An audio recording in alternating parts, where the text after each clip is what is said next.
Electronic मीडियाच्या पत्रकारांवर त्र्यंबकेश्वरमध्ये गुंडांचा हल्ला। स्वामी समर्थ केंद्राजवळ गाड्यांच्या प्रवेशाची पावती घेणाऱ्या गुंडांकडून जबर मारहाण। पुढारी न्यूजचे प्रतिनिधी किरण ताजने यांच्यासह 3 ते 4 पत्रकार जखमी। शासकीय रुग्णालयात उपचार सुरू।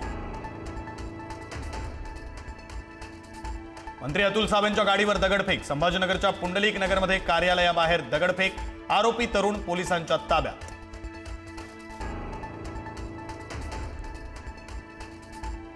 गोपीचंद पडळकरांच्या जयंत पाटलांबाबतच्या वक्तव्यानंतर राष्ट्रवादी आक्रमक। नागपूरसह विविध ठिकाणी आंदोलन।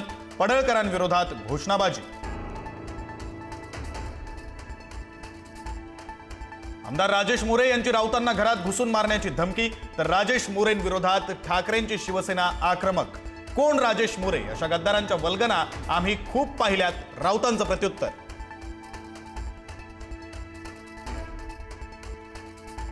नवरात्रोत्सवातील गरबा फक्त हिंदूंसाठी, मुस्लिमांना प्रवेश देऊ नका। नवरात्रोत्सवाआधी विश्व हिंदू परिषदेचं फरमान। गरब्यात प्रवेश करताना आधार कार्ड बघा, टिळा लावा, देवीची पूजा करायला लावा।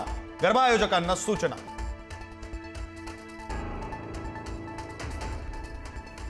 इंदुरी चाट उपहारगृहावरून मनसेचे नेते संदीप देशपांडे भाजपकडून ट्रोल।